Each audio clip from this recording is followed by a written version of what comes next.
वर्तिनः वन्दामहे त्रिसंख्यो न नवकोटिमुनीश्वरान्। वर्तमान के सभी आचार्य उपाध्याय साधुओं को नमोस्तु।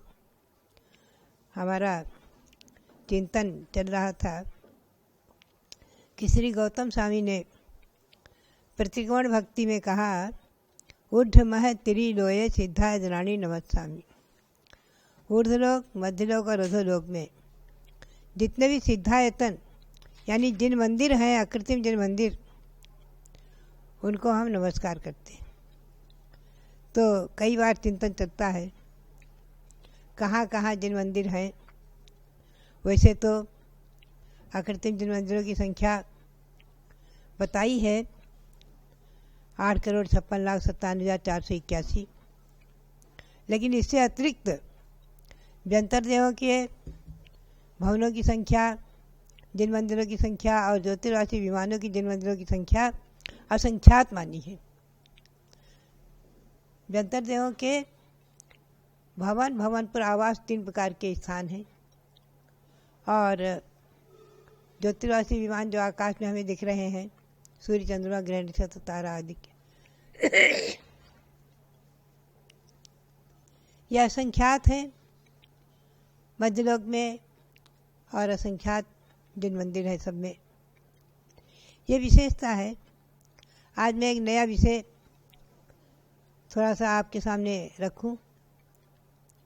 नया विषय नहीं है, आप लोगों का स्वाध्याय होगा तो पुराना है, कि जो श्री, हिरी, धृति, कीर्ति, बुद्धि, लक्ष्मी, ये 6 देवियां हैं। ये भगवंतों की माता की सेवा करने के लिए, तीर्थंकर भगवंतों की माता की सेवा करने के लिए आती है। ये पंचकल्याण प्रतिष्ठा में दिखाया जाता है। एक बार एक विद्वान ने कह दिया कि सौधर्मेंद्र इन्हें स्वर्ग से लेकर आता है, तो हमने उन्हें प्रमाण दिखाया कि ये स्वर्ग से नहीं आती हैं, सौधर्मेंद्र की आज्ञा से ये हमारे मध्यलोक में ही हैं। और कहाँ है, इन पर थोड़ा सा अपन चिंतन करें। तत्वार सूत्र में तो है ही है कि हिमवन, महाहिमवन, निषद, नील, रुक्मी, शिखरी, ये जो 6 सरोवर हैं जम्बूद्वीप में, 6 पर्वत हैं जम्बूद्वीप में, उनमें 6 पर सरोवर माने हैं। तत्वार सूत्र में आया है। उसका विस्तृत वर्णन तिलोत्पन्न इत्यादि ग्रंथों में है। पद्म, महापद्म, तिगंत, केसरी, पुंडरीक, महापुंडरीक के सरोवर हैं उस पर। इन पर्वतों पर बीचों बीच में एक एक सरोवर हैं, और उन सरोवरों में ये देवियाँ रहती हैं। उनमें कमल हैं, कमलों में निवास करने वाली देवियाँ हैं, कमल निवासिनी। तो इस पर जो है तिलोत्पन्नति, त्रिलोकसार और लोक विभाग आदि ग्रंथों में, जो भौगोलिक ग्रंथ हैं, उनमें बहुत ही सुंदर वर्णन है। मैंने उसमें से थोड़ा सा प्रकरण निकाला है। कमलों में जिन मंदिर, अकृत्रिम जो कमल है अनादि निधन, ये वनस्पति का एक नहीं है। जो सरोवर में, पद्म सरोवर में जो कमल है, महापद्म सरोवर में जो कमल है, जिन पर श्री हरि देवियाँ रहती हैं, ये कमल वनस्पति का एक न होकर के रत्नों के पृथ्वी का एक है, और रत्नों से निर्मित है। अनादि निधन है, और इनके प्रमाण आदि का वर्णन सब ग्रंथों में है। इन कमलों में कर्णिकाओं पर जो भवन बने हुए हैं, उन भवनों में रहने वाली देवियाँ, और विशेषता ये है कि प्रत्येक देवी का जो परिवार है कितना बड़ा, और उन सब में जिन मंदिर हैं, ये विशेषता है। इसीलिए मैंने इस प्रकरण को अलग से निकाल करके अकृत्रिम कमलों में जिन मंदिर नाम से एक पुस्तक भी छोटी सी संकलित की। तिलोत्पन्नति, त्रिलोकसार और लोक विभाग आदि ग्रंथ के आधार से। तो तिलोत्पन्नति के आधार से मैं थोड़ा सा आपको ले चलूँ। कुल मिलाकर हमें समझना है कि पहले तो देवियाँ मध्यलोक से ही आती हैं, और ये सौधर्म, ईशान आदि इंद्रों की आज्ञा से आती हैं। इन देवियों के वैभव का वर्णन बड़ा सुंदर है, बहुत ही विशेष है। मैं तो संक्षेप में अभी लूँ कि हिमवन पर्वत पर जो सरोवर है पद्म सरोवर, पद्म सरोवर में ये सरोवर पूर्व पश्चिम लंबा 1000 योजन प्रमाण लंबा और 500 योजन विस्तृत और 10 योजन गहरा पद्म सरोवर है। इस सरोवर के बीचों बीच में कमल है। ये कमल जो कैसा है उसका सारा वर्णन बहुत सुंदर है। इसमें श्री देवी का निवास, तो श्री देवी का जो कमल है वो बड़ा है और उसमें परिवार कमल, उस सरोवर में परिवार कमल कितने हैं तो 1,40,115 परिवार कमल हैं, जो उस मूल कमल से मानी श्री देवी के कमल से प्रमाण से आधे हैं। ये कमल वनस्पति का एक न होकर के रत्नों से निर्मित पृथ्वी का एक है, रत्नमयी है, बहुत सुंदर। इनकी कर्णिका पर भवन बने हुए हैं, भवनों में देवियाँ रहती हैं, देव रहते हैं, जो भी है इनका परिवार, श्री देवी का परिवार। और मुख्य कमल में श्री देवी का निवास है और सब में जिन मंदिर है इसलिए विशेषता है। ये बहुत स्पष्ट वर्णन आया है तिलय प्रणति में। तो ये कमलों की संख्या जो है, कमलों की संख्या का वर्णन जो किया है बहुत ही सुंदर, और उसमें यह कृत्रिम कमल पृथ्वीमयी सुंदर 1,40,116 है कुल, माने मूल कमल एक और उसके परिवार कमल 1,40,115, ये परिवार कमल। इन सब में विशेषता ये है कि इन सब में कमल कुसुमे सुतेसुम पासादा जेत्या समुदिष्ठा तेती वेत्ता हुंत्यु जिनगेहा विवेह रयणमया, ये गाथा है 1692 तिलय प्रणति की गाथा, कि उन कमल कुसुमों में, कमल पुष्पों में जितने प्रासाद यानी भवन हैं 1,40,116, उतने ही जिन गेहा जिन मंदिर हैं और विविध रत्नमयी जिन मंदिर हैं, ये विशेषता। और उसमें बताया भिंगार कलश दप्पण बुबुध घंटा श्रेयादि संपूर्णा दयादि संपूर्णा दिनवर पासादाते नाना विह तोरण द्वारा, उसमें भृंगार कलश आदि अष्टमंगल द्रव्य से सहित और जिनेन्द्र भगवान के भवन हैं, मंदिर हैं, और जिनवर परिमाओ राजंती संयुक्ताओ तेसुम, उनमें जिनेन्द्र भगवान की प्रतिमाएं विराजमान हैं, ये विशेषता है। तो जो है श्री हिरी धृति आदि जो देवियाँ हैं 6 कमलों पर निवास करती हैं, और इससे अतिरिक्त भी सीता सीतोदा जो नदी हैं विधेय क्षेत्र में बहती हैं, इनमें भी 10-10 कमल माने हैं और उन पर भी नागकुमारी देवी मानी हैं। उनके ही परिवार कमलों की संख्या 1,40,115 मानी है। कुल मिलाकर के पद्म सरोवर की संख्या ये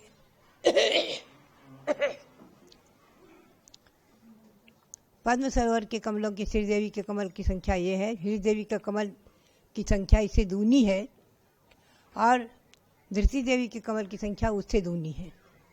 आगे कीर्ति देवी की संख्या धृति के बराबर है, पुनः आधी आधी होती गई। इसका सब प्रमाण जो है तिलय प्रणति तिलोकसार ग्रंथ में है।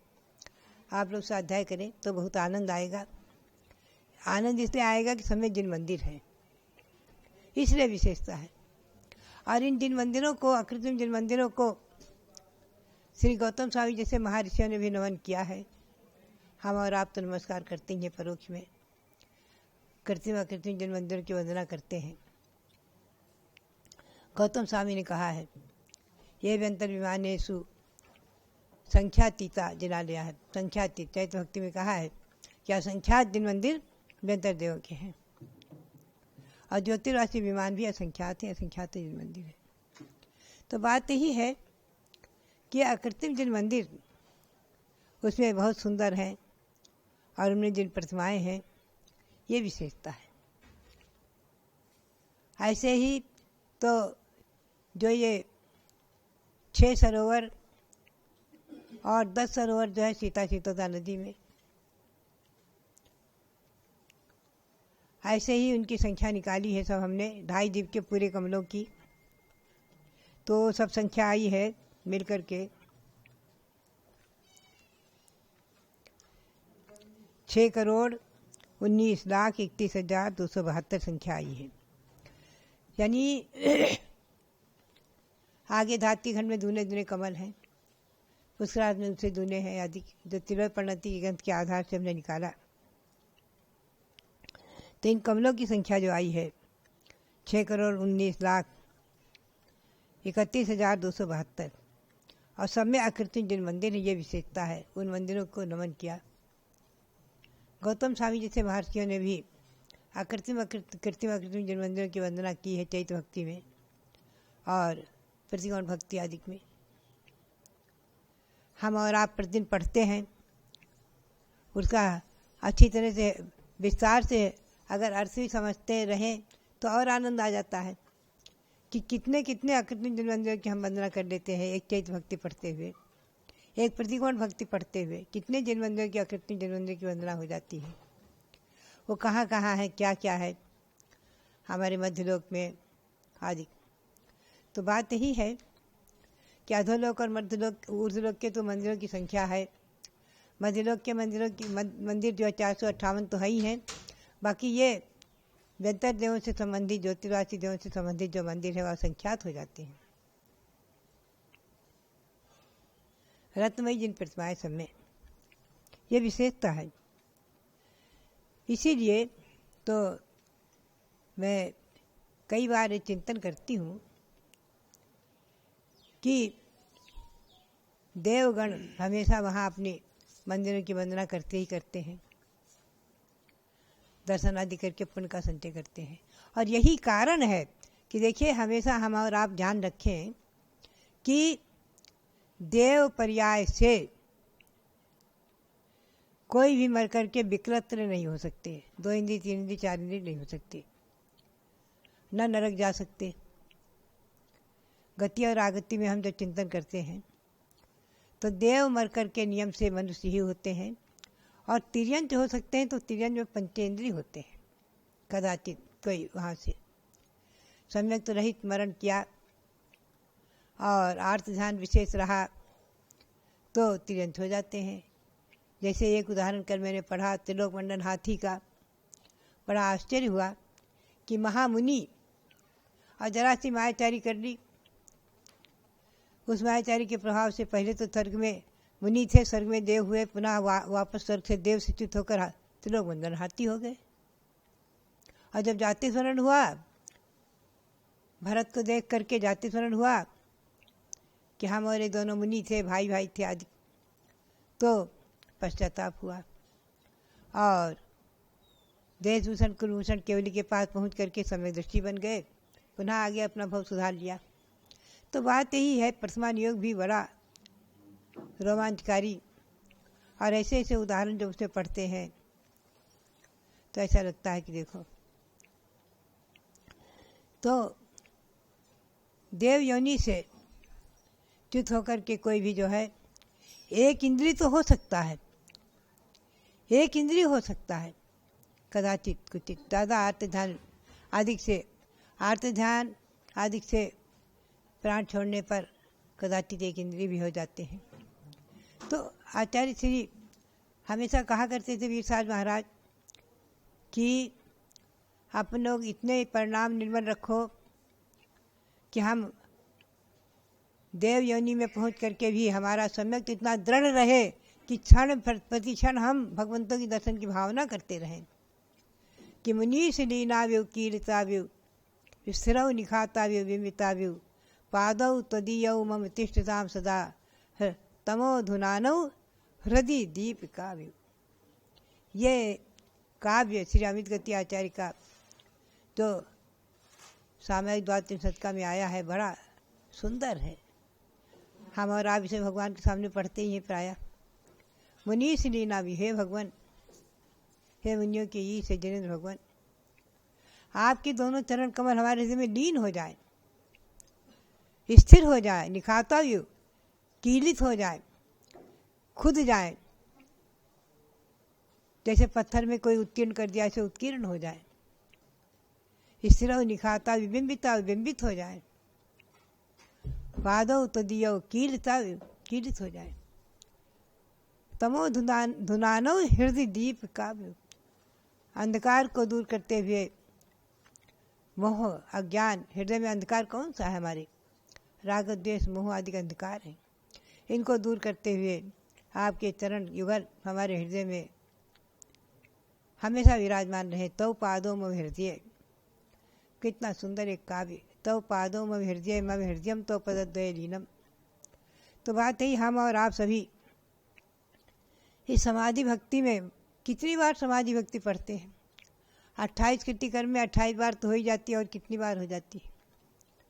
बार बार समाधि भक्ति में पंक्तियाँ आती हैं। तो पादों मम हृदय मम हृदयम तो पदद्वय लीनम तिष्ठत जिनेन्द्र यावत तावत यावत निर्वाण संप्राप्ति है। तो इस पर चिंतन करता है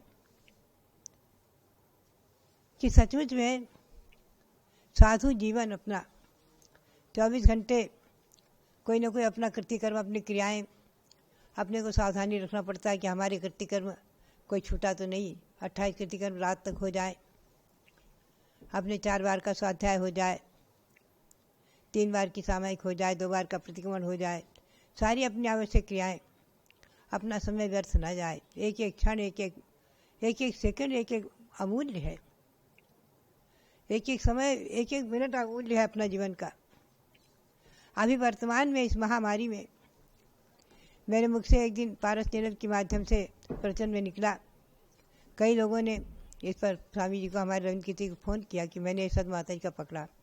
मैंने यही निवेदन किया सभी साधुओं से कि मेरा तो सभी साधुओं से निवेदन है कि ये वर्ष, ये चातुर्मास, ये वर्षा योग अपनी प्रभावना के लिए नहीं है, जैन धर्म की प्रभावना के लिए नहीं है।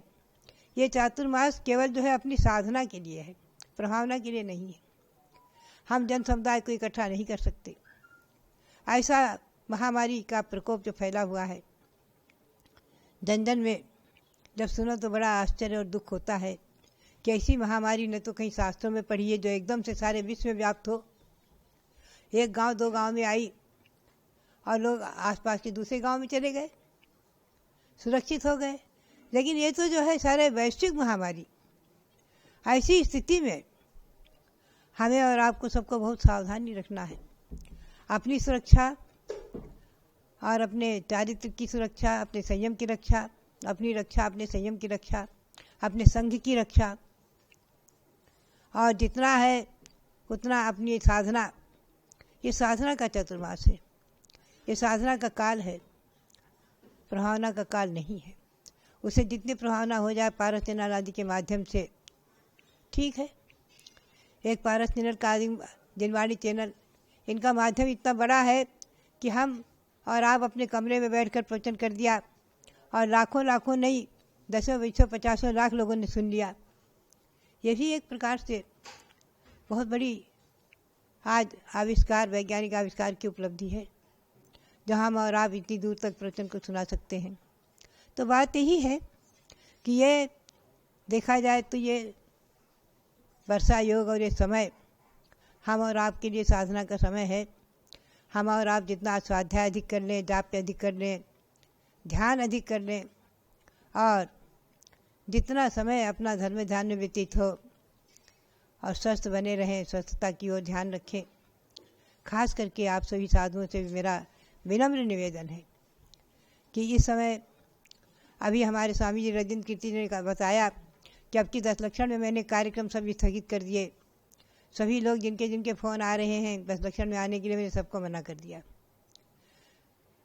क्योंकि इस समय ऐसी स्थिति है, कब किसके साथ कहाँ से क्या बीमारी आ जाए और कब किसमें क्या अनर्थ हो जाए। तो इसलिए बहुत सावधान रहने की आवश्यकता। हमारे साधुओं के लिए तो बहुत ही निवेदन है, साधु तो बहुत ही सावधान रहें, क्योंकि गृहस्थी तो क्षण भर में जाकर हॉस्पिटल में पहुंच गए, भर्ती हो गए, दवाइयाँ ले ली। लेकिन साधुओं के लिए तो बड़ी समस्या, 24 घंटे में 1 बार आहार और उसमें भी शुद्ध प्राकृतिक औषधि लेना। इसलिए आप सब साधु से मेरा, सब साधुओं से भी मेरा निवेदन है, विनम्र निवेदन है, आप लोग अपने भी सभा में, अपने अपने जहाँ जहाँ वर्षायोग कर रहे हैं सब में यही प्रेरणा दे लोगों को कि अधिकतम साधु अपनी धर्म साधना में लगे रहें, स्वाध्याय विशेष करें और जितना अधिक श्रावकों को प्रेरणा दे विधान करने की, जाप करने की, अनुष्ठान करने की। इस समय जाप पे विधान, अनुष्ठान, शांति भक्ति आदि का पाठ यही सबसे ज़्यादा उपयोगी है। तो थोड़ा सा स्वाध्याय मैंने आपके सामने रखा। कमलों में जिन मंदिर और जिन कमलों में रहने वाली देवियाँ, इनके ग्रहों में जिन मंदिर है, स्वतंत्र मंदिर नहीं है। ये देवियाँ जो है उनके परिवार कमल, उनका परिवार जो है 1,40,115, वो सब उनके परिवार देव रहते हैं, देवियाँ रहती हैं, उनमें ही जिन मंदिर है। ये स्वतंत्र जिन मंदिर नहीं है।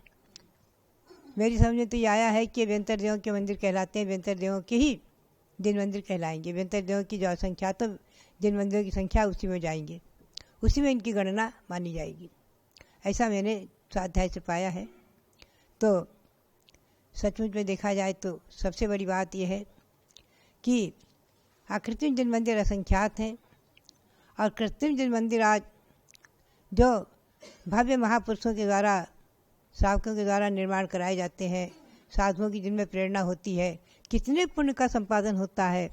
पद्म पुराण में आया है कि सारे जीवन भर के तपस्चरण, व्रत, जाप, अनुष्ठान आदि के पुण्य को एक तरफ रखो और एक मंदिर के निर्माण के अथवा एक मूर्ति के निर्माण का एक तरफ रखो तो वो पलड़ा भारी हो जाएगा। सचमुच में जिन मंदिर हमारे जो है, ये कृत्रिम जिन मंदिर भी महान पुण्य के संपादन के साधन हैं। इन मंदिरों की वंदना हमारे और आपके जीवन में मंगलकारी हो। सभी संघों में प्रायः आचार्यों की आज्ञा से प्रतिमाएं रहती ही हैं विराजमान, एक दो, उनका दर्शन हम और आप करते ही रहते हैं। तो एक प्रश्न आया है कि क्या जिनको देख करके जाति स्मरण होता है तो उनके पूर्व भाव भी उस जाति स्मरण में आ जाते हैं? कई भाव आ जाते हैं, जैसे गृध्र पक्षी का कितने ही भाव आगे, तो ऐसे ही जो है अभी त्रिलोक मंडल हाथी का तो कितने भाव आ गए उसके भरत के साथ संबंध के। तो बात यह है कि जाति स्मरण में एक भाव ही आवे ऐसा नहीं है, शास्त्रों में तो कितने ही भावों का स्मरण होता है, ऐसा भी आया है। और गिद्ध पक्षी, उसको पूर्व का स्मरण हो आया। तो बात यही है कि अनेकों जाति स्मरण, आज जाति स्मरण को तो इतना विशेष कम सुनने में आता है, शास्त्रों में तो बहुत सुनने में आता है।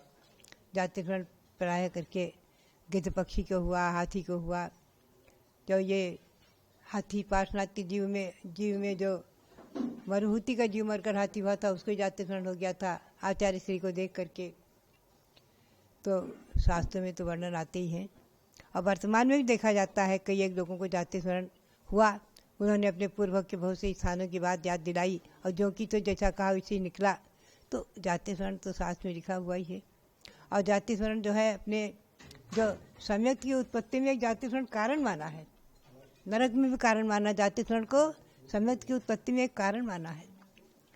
तो मैं सभी साधुओं को नमन करते हुए यही कहूँगी कि आप लोग जितना भी है इस वैश्विक महामारी के प्रसंग में स्वाध्याय और ध्यान आदि करके और अपनी साधना बनाए रखें, अपनी साधना में आगे बढ़ते रहें, सब सुरक्षित रहें और इस वैश्विक महामारी के प्रसंग में अपने धर्म की, अपने संयम की रक्षा करते हुए निराबाद रत्नत्रय की साधना करते रहें। यही सबके लिए मेरा विनम्र निवेदन और सबके लिए नमोस्तु करते हुए सभी श्रावक जो इससे जुड़े हैं उनको सबके लिए बहुत बहुत मंगल आशीर्वाद।